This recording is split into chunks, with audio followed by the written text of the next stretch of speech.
Well, good morning, everybody. How is everybody doing today?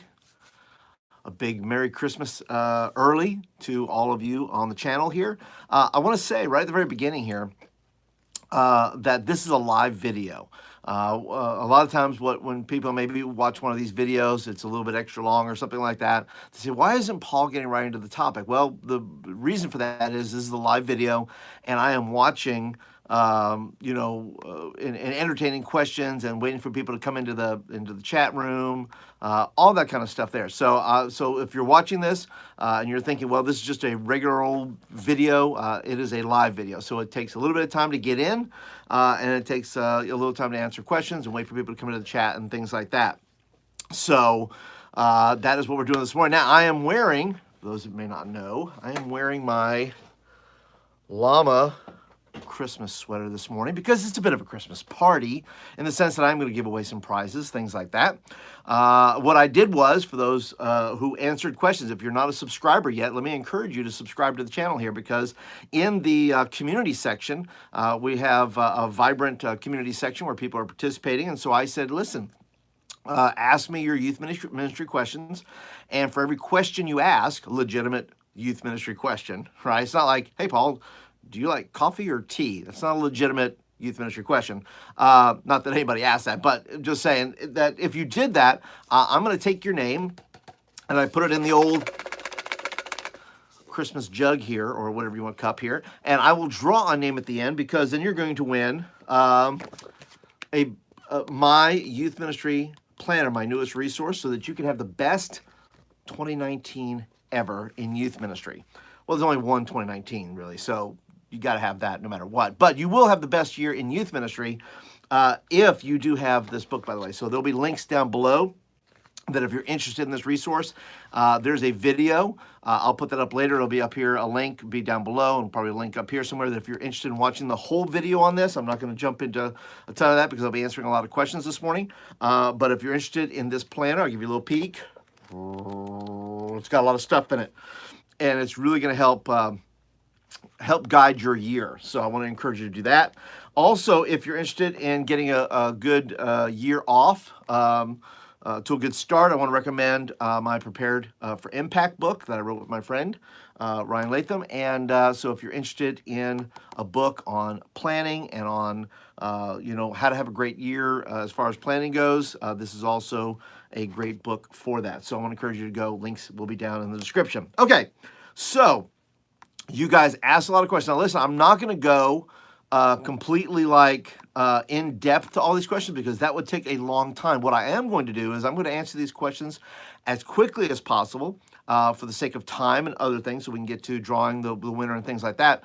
But I'll tell you what, many of your questions were so good, they deserve their own video. So I'm going to go ahead and probably do a deep dive into these videos so that you can get more information on it, because I want you to have the best possible deals there. So if you're live with me, and I can see there's a couple of you in here, would you let me know down in the comments, which I think are over here. Let's make sure I'm pointing the right way here. Nope, this way. So the comments are over here. So if you would like to just share a comment, feel free to just go ahead and anything like that. If you want to ask a follow-up question, you're welcome to do that. You're welcome to do all those things. And if you're feeling in the Christmas mood and have the Christmas spirit about you, and you would like to do some end of the year giving, and maybe you thought, well, Paul, what would you like for Christmas? Well, there's a little button down there that has a little dollar sign, by the way, and it's called I think it's called Super Chat. I think that's what it's called. And so you can go ahead and actually give $5 if you want, or something like that. Paul, thanks for the videos this year. Boom, click, and you're going and making that happen. So, but if you're here and you would like to participate on that level, just go ahead and do that. Make comments, give little clickety clicks there, and that'd be cool. All right, so let's go and jump into the questions then. And I have mixed these up, so I'm not asking these same questions from everybody at the same time. So I'm not going to ask 5 questions from Alan Dyson. Alan, by the way, thank you for your questions, but I'm not going to ask all of Alan's questions, and then I'm going to ask. So I'm going to give kind of credit as we go along, and who asked the questions, because I think they're great questions. So Alan asks the question. He says, what is your best resource suggestion for helping students learn to study the Word on their own? Great question. And once again, deserves its own video, which I will probably do and do a little bit deeper dive into doing that. And I think you have to, for yourself and for what you're asking students to do, there's reading the Bible and there's studying the Bible. And so I would encourage you to kind of define what that is for yourself, Alan, and then be able to say, okay, so what is there? First of all, there's no greater study tool than the Bible itself. And of course, kids, adults, everybody needs something to do that, right? You can study it, and I think that comes with curiosity. I think study and curiosity go together. So what are you curious about? Well, I want to look up all the kings in the Bible. I want to look up, those things. And it just depends what you want to study. What's your curiosity level? But I would recommend things like for study, and I'll be honest with you, I don't think there's a ton of study, as in you're breaking things down type of things in regards to that. I think there's a lot of devotional material, but I don't think there's a lot of study material, which I am working on a little bit my own. But I would recommend things like YouVersion Bible app, because study is, like I said, directly proportionate to curiosity level. You're willing to study more things that you're curious about. And so I would recommend YouVersion Bible app, which has which can create curiosity, because there's different levels of devotions and things like that could spark curiosity, which then would lead to study. So I would recommend the Word. I recommend YouVersion Bible app, where they already have predetermined devotions and little sessions. I would also say that if you recommend the YouVersion Bible, encourage kids to take one step above where they're at. In other words, don't just do something super easy. Say, here's something challenging. If you really want to do challenging, you do the research for your kids, by the way, and then you can make recommendations, right? Say, for you, I think this would be really good for you. It's a deeper dive. It's going to challenge you to look some words up maybe that you don't understand, things like that. So I would suggest doing that, doing a little bit of the homework for your students, excuse me, so that you can make recommendations. I would say this, a great resource is you, the youth pastor. Sit down with your student and say, how to study the Bible. Say, look, as part of your discipleship relationships, and once again, based on curiosity level or things like that, sit down with with my youth pastor. I used to, borrow his books all the time. So maybe you have a book you can share, but share with them some resources you might have, or your best study tips. How do you study the Bible, right? Kids tend to follow along with whatever maybe you're doing. And then let me recommend a book here by Chase Snyder. He has a great book. It's a devotional book, and it's a follow-up book really for new believers, but it's also a great discipleship book. I'm going to leave that down in the comments below. And unfortunately, the name of it actually escapes me. Sorry, Chase. Let me kind of fumble through this real quick. Let's see. What is the name of your book, Chase? We did a podcast about it, so I'm going to put the link down about that as well. And it's called Stoked.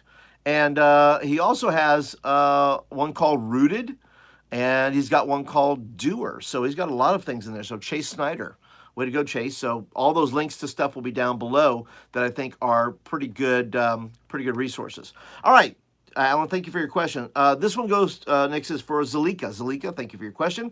Many in my youth group are taking finals and preparing to enter college in the fall. They have expressed to me that they are under a lot of stress and feel overwhelmed.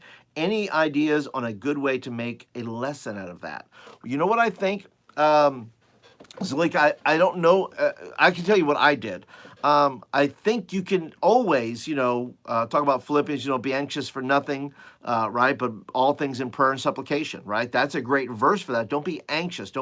But because of that, because a student doesn't, if they're not going to study, that's going to create anxiety. If you don't plan, and you don't study, and you don't prepare, that creates anxiety if you're not ready for that. But let me tell you something I did with my students. I would recommend actually making some house visits. Why? Because it's an opportunity to let kids see you show up at their home, and you bring them like a little baggie of things that are going to help them de-stress. What will get them either prepared or de-stress. So maybe you want to fill a little baggie and you go to all these kids that are having, exams. Maybe it's seniors you want to focus on, depending on how many kids, or maybe it's certain kids in your group that are stressing more than others. Maybe you don't give it to everybody. But things like give them a little baggie filled with snacks, candy, Red Bull, in case they got to stay up late, a stress ball, right? Things like that.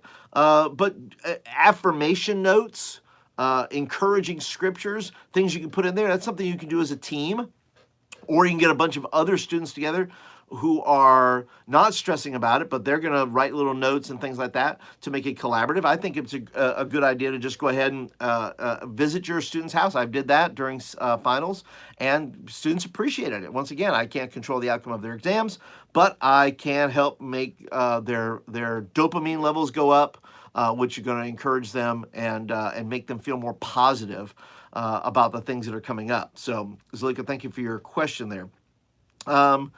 John Garcia, what to do when the senior pastor or other staff members ask you to do things outside of your gifting, but because it's traditionally done by the youth guy, i.e. things like youth skits, nursery, but I don't know who's asking the youth pastor to do nursery. Man, God bless you, John. If your pastor's asking you to do nursery or oversee ministry, maybe you're thinking about that. But listen, I just say things like, listen, I'm not really comfortable with that. And I know bosses are going to try to leverage you and make you. I had the experience where, I had done a skit, I think the year before. We had done something, and it was fun for that year, but I was getting older in ministry and something I just didn't want to do it. I was like, this is dumb. I don't want to do it anymore. So we came up with a great idea, and we wound up doing I don't know what it was. I think it was I want to say something. This is like way back dating, but Arsenio Hall or something like that, some sort of talk show we did. And then we did like the older version where we all kind of grew older, but still had the juice, right? We still had things to do. But I did it, and I didn't do it anymore after that. And I think I communicated in both nonverbal and verbal ways that I just wasn't comfortable with it anymore. I just wasn't going to, and once again, also check your job description, right? What is in your job description? What is your pastor asking you to do that is outside of your job description? Because you may be able to just say, listen, that's not really in my portfolio or my job description, and I'm not comfortable with that. I don't think my giftings are there. I would also say, have a list in your brain of other people who would do better at that. So that's what I would recommend to you. Be sure to let them know that there's other people that can do whatever it is they want done. Somebody else is better than that at me. Alan has another question here. Best end of the year ministry evaluation advice. That is a great question. And I have several things. I have a blog post that I did about that that asks a lot of these evaluation questions. I'm going to put a link down there. Lots of links today, by the way, guys. There'll be a lot of links down in the show notes below. Give me time. Give me about an hour after this is over, and all those show notes are going to be in there, linking you to various things that I talk about. But I will tell you this, one of your great evaluation tools for next year, this year you can do things like, talk to your staff and students. They're your best evaluators, right? They're the people that are going to be able to answer you honestly. Talk what worked this year, what didn't work this year, what was our best event, what was our not so great event. Where do you feel like everybody grew? Where do you feel like you grew this year? Things like that. So I think your staff and your students are your best evaluation people, because they're going to give you honest feedback. I think your pastor will give you honest evaluation, obviously, especially if you have some sort of evaluation meeting or things like that. But other than that, I'm going to recommend my Youth Ministry Playbook, because if you get started on this, not only is there a thing in the beginning, right, about this is where we started, right? This is where we started. You kind of fill that out. At the end, obviously, there's a thing at the end that kind of reviews the end of the year. It has a little end of the year review in there. You can do that based on your goals, based on those things. And then this whole thing becomes a review, because at the end of the year, you're going to look at your calendar. You're going to look at what you executed on and what you didn't. You're going to look at the events. You're going to look at the people. You're going to look at names of kids you wrote down. You're gonna have all that, and this becomes your best evaluation tool at the end of a year, because it's planned on purpose. You use this to plan your year on purpose, and so then you were able to then look back and say, okay, did I execute on the plans that I think we had to go forward to do whatever it is our goals were to do? So those are your best things there. Once again, you feel free, by the way, if you're in the chat, I can see there's at least 2 of you there, so feel free to go ahead and make comments if you have any further questions. Maybe you're taking notes. By the way, link in the description, as all these things. If you want to buy the book, you can buy the book. If you didn't ask a question in the community, I'll be drawing that in a minute. But you can still buy this book, and time is running out before the new year, so I want to encourage you to go buy the book now. So you have a tool for next year for evaluation. So it's only $10 plus shipping. If you don't want to buy the whole book and you want the physical copy, which, by the way, if you carry this around, it will make you look smarter, because people will say, hey, you have a playbook. What is that? Well, it's my playbook for youth ministry. I have a plan, right? So you can buy the PDF for only $7. All right, moving right along. Zalika has another question. She says, I loved your series, Standalone Together. Thank you, Zalika. That is a great series, by the way, available in my store, written by me and my friend Tim Eldridge. It has little clips, video clips in it about loneliness. And so if you're interested in that, that's a great thing to lead into maybe a school year or something like that, because you're really saying, look, we're not going to do this year alone. Maybe you can do it at the beginning of the year and say, look, we're going to stand alone together. If you're dealing with those kind of things, we're not going to do it alone. We're going to stand together. Now, there's little video clips in it. He says, do you have any more series similar to that with video clips, or know where I can find them?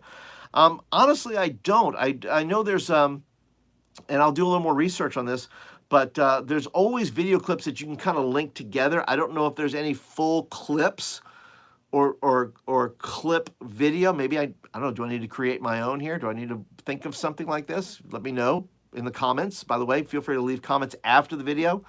Leave all those comments down there, and I will try to answer them, which I always do. But anyway, I have just some links here. Rightnowmedia.org has some clips. Sermon Spice has some clips. Wingclips.com has some clips. And some of these do have some follow-up with them. So they have like clips and then maybe like a little Bible study stuff with them. If you know of one, though, by the way, leave your comments and say, hey, Paul, about your question about the clips series things, go ahead and leave those down below, and you'll help Zalika out. But those are just some basic sites that you can kind of create a series around that will give you the little clips you're looking for. Or let me know if I should write something, and maybe I can put something together. All right, back to John Garcia. How do you go about graciously telling people no when given bad advice or direction? That's a great question, John. I think that's, to me, it's based on personality, because, right, you don't want to hurt people's feelings, but I really don't care if I hurt people's feelings. I try to be as judicious and as diplomatic as possible at the beginning, and if they continue to push advice, I go, well, that's just a terrible idea. I don't recommend that for everybody, by the way. That's a Paul thing. So basically, I have 2 things. That there's ways you can kind of deflect having not to be able to answer the question, or affirm it. You don't never have to affirm whether the advice is good or bad. You can say things like, thank you for sharing with me, and I'll take that into consideration. Those are 2 easy answers, because you're neither affirming or denying the advice that you're giving. You're not classifying it or judging it. You're simply saying, hey, thanks for offering. I'll put that in my box up here and shake it around and see what happens, right? So I don't think you have to answer whether it's good or bad advice. I think you just have to say, thank you for sharing, thank you for offering. I'll take that into consideration. And I think that pretty much ends the deal there, John. Once again, back to Zalika. Zalika asks questions. I want to do a retreat next year for my youth group and need some ideas on how to go about that. Let me give you a scenario. I'm speaking at a retreat this in a few weeks, actually, down in Gulf Shores, and the church is going through some transitions right now, and they needed to really plan this thing. So I said, well, listen, let me come in there and I'll help it plan, but I need at least 3 students who want to help plan. So they got 3 students, and there's me, 3 students, the youth pastor and his wife, And basically, we created a retreat in 45 minutes. And some of the things, the important things that are going there, once again, I'll do a whole deep dive on this. But number one, always let students participate in the planning of the retreat. In all your plans, students should have some sort of voice versus us doing for them. We should be teaching them to plan. How do you plan this? What do you want to get out of this retreat? And then after they planned it, they want to be in great. I'll let you know the ending of that as far as how many people we got at the retreat, things like that, and how they felt about it. I think I'll do it. Like I said, that'll be part of a video. But here's the main thing: things you want to talk about. Does the retreat have a theme? What is your location? What is your schedule? What are the activities you want to do? And what is the closing? Okay, so I would say those are your most important ingredients in a retreat planning thing, in a retreat. Of course, a retreat speaker is not terrible either. So not that I know some people, I have some recommendations that if you need a retreat speaker, I'll let you know who I recommend. So anyway, that's what I recommend. Those are your 5 most important ingredients, okay? John, back to John Garcia. John Garcia, breaking down a good youth budget. What gets priority over other things? Food over curriculum funds. Wow, food over curriculum funds. Well, I set my own budget in pretty much every church I've ever been in. There was no lack of what I wanted to do or money, even in the smallest of churches. I would say, well, let's set the budget at this. I'd say, okay, based on the size of the church. I've had churches where I set a budget of $100 a month. And the church said, okay, you have $100 a month. And I tried to divide up what was important. And certain seasons dictate your budget sometimes, right? Because you say, well, it's based on your goals too, right? What's your vision? And if you're looking for, by the way, a way to set your vision, just letting you know, vision's important in there. If you want to grow by 10 kids this year, your budget should follow your vision, right? If you want to say, I want to reach 10 more kids, then how many outreaches do you have to do to accomplish that? Put that in your budget to make these 3 outreaches the best you can do to gain those 10 students who are going to come in, who are going to find Christ and eventually become a member of your youth ministry. So you got to be able to do that, right? So your budget follows your vision. And then also, I think you ought to keep receipts. So you can use things like on a Mac, Numbers, right, is a program on there that you can do that. You can create budget on there. It does little pie charts and all kinds of stuff. I think that's cool. Also, spreadsheets or any kind of budgeting software that you might want to use, and maybe I'll do a video on that, budgeting software, because if you look over your year, if you have all my receipts that I turned in, I would write at the top of that what it was for. So we had 5 things in the church, right? The 5 things we were evangelism, community, discipleship, admin, which I would put under things like taking kids out to lunch or things like that. That was admin stuff, things that I would do that I thought were administrative things. And then you say, well, what are my 5 most important things, my 5 buckets, if you will, that I'm going to put stuff into? And so look, if these don't lend to my overall goal, I'm not putting money into it. I'm not saying I'm not putting money into it, but I'm going to put the least amount of budget. That's going to be the smallest part here. So once we're reaching those goals throughout the year, then we can change budget maybe as we go along. All right, moving right along. Alan Dyson, another question. Ideas for end of the year celebration and beginning of the year kickoff. I love end of the year award ceremonies. I've done several of these Christmas ones. I've done Christmas banquets or Christmas party. I've done end of the year type stuff where we gave away awards. And I wish I had one in here, but I don't have one. I have what's called a one-man trophy that I would give away. They were custom made out of wood and painted gold, and they were like little Oscars. And I have kids who still have them as I gave them away, and they still have them.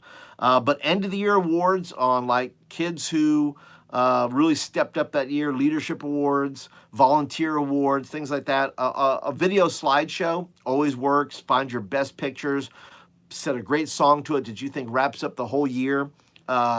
Student testimonies, right? I think include that in the night as well, as far as end of year stuff. I think that's always powerful because, say, kids will share how God touched their life this year and how the retreat did, or the camp did something in their life, or a relationship that was a part of the thing, was a part of that. And then, as far as kickoffs, I think you got to have vision night, setting the pace for the whole year. I think that's prayer. A lot of it is about praying about those things instead of just preaching about those things. And I also think it's about buy-in, getting kids to buy into what the vision is. And once again, I just keep saying it because I think it's a part of it. I have it in the playbook, how to create a vision night, right? Why is that important? Okay.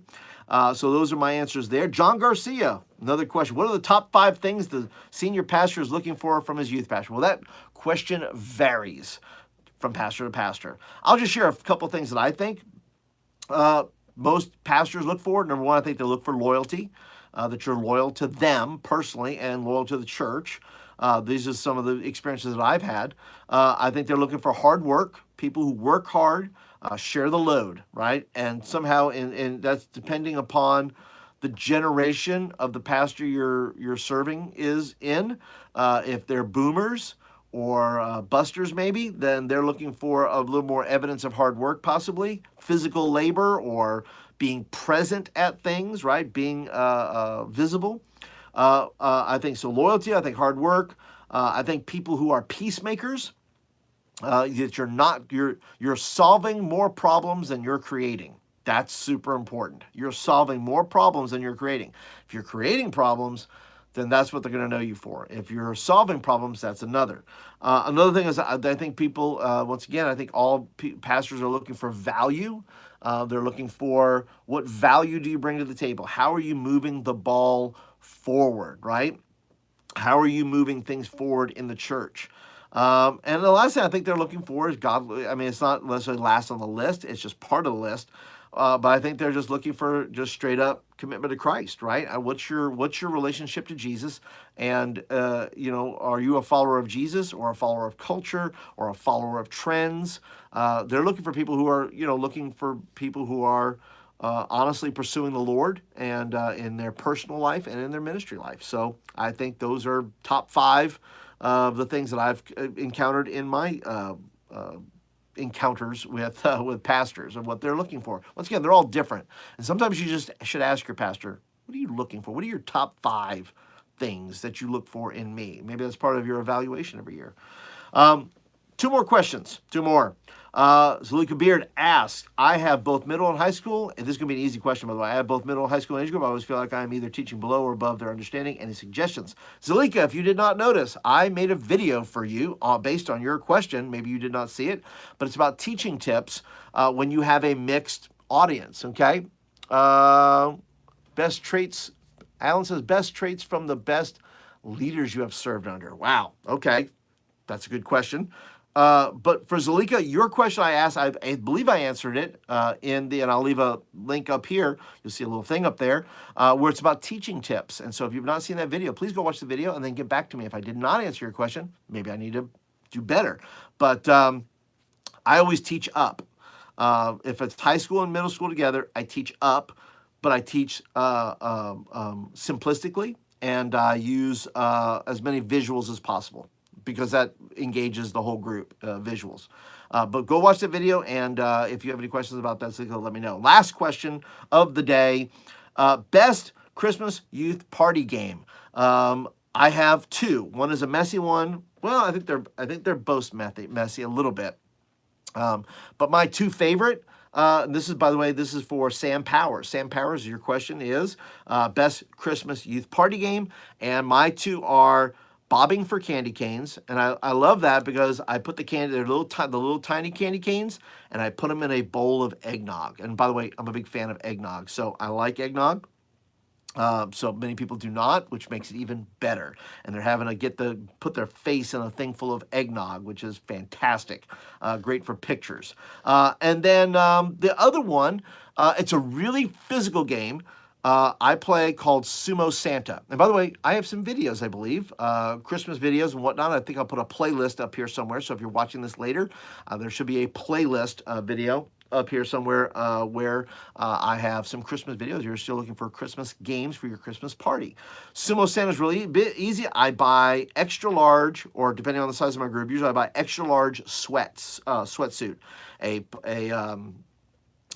either a zip-on or probably a pullover sweatshirt, big red, right, crimson or red, bright red, XL shirt, and then some XL sweatpants, and then stuff them with balloons. And we put the balloons in there, and all the balloons are girls are stuffing for the girls, guys are stuffing for the guys. I have a guys round, I have a girls round, right? And then that's it. I have a guys winner and a girls winner. And the goal is you cannot use your hands. You set up a circle, tape on the floor, set up the circle, and they get in the circle just like a sumo thing. And they have to push with just using their bodies, guys versus guys, girls versus girls. And you have to get them out of the circle. If their foot steps out of the circle, I bet I do 2 out of 3 rounds. And not only that, I put the Christmas hat on them, and then they get a beard of, not shaving cream. I don't like to use shaving cream anymore because it messes up their young little faces, but whipped cream. So I put big whipped cream on there, and then they just go at it. They are pushing each other with their bodies and then trying to get them out of the circle, and that's just fun to watch. And so for that, Sam, I thank you for that question, but those are my 2 favorite games there. Now we're going to start wrapping up because I've gone 30 minutes, and that's usually about enough that people can stand at that point. And your question, by the way, Alan, best traits from the best leaders you have served under. I think that's a great question, but I'm going to save that for another video, Alan. I will let you know when I post that because I don't think I can take all the time here to do that, but I think that is a great question for a video, and I will definitely be answering that question. So, time for the drawing. By the way, this is 12 questions in the 12 days of Christmas. This is the 13th. Wow, it's pretty good. Way to go, guys. 12 questions. The 12 Christmas questions of youth ministry right here. So, I'm going to draw now because somebody is going to win this. I don't have your emails. I have your names up here and things like that. So I'm just going to pour this out here, and I'm going to pick a name out of the whole thing. I'm going to rip through here. And those of you that ask multiple questions, your name is in multiple times. And then you're going to have to hit me up on my email at thedproject@me.com and say, yay, I won. Send me a link or send me your address, and I will send you the physical book. You send me your address, and I will send it to you. So let me pull this out. And the winner is, I don't even know, I don't even see. What does it say? What does it say? Zalika! What is up, Zalika? You are the winner of my Youth Ministry Playbook. Hit me up and let me know your address. Do not post it in the comments. That's a terrible idea because then people will send you spammy stuff in the mail. So please go to you can go to thedproject@me.com. That's my email, and you can send me your address. I'll be happy to send you your book. But since you have bought things before, maybe I can find it. I think maybe I can find it and just send you one. So be looking for that in the mail. Thank you for joining me today for our little Christmas party here on YouTube. Be sure to go by in the links down below. Once you can give me about 30 minutes once the live video is over, and I'll share with you guys all the links that I kind of went through. But be sure, do not wait. If you are interested in having the best year of youth ministry ever, it's going to start with a plan. But you don't need a planner, you need a playbook that's going to help you throughout your year, that's going to prompt you with questions, that's going to help you strategize, and then it's going to give you some evaluation tools at the end. So, but that is it for today, guys. I want to thank you guys for joining me this morning. I am going to take a little bit of a break from the channel because holidays are coming up, things like that. So I think I will see you guys probably in the new year. Enjoy your holidays. Take time to rest. Find time for Sabbath.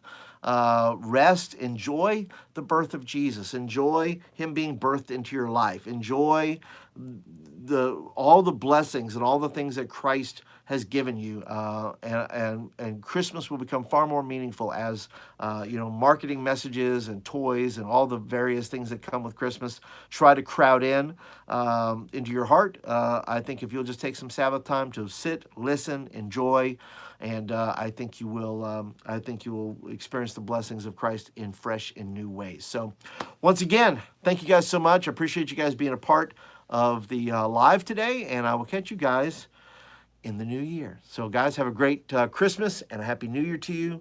We'll catch you guys later.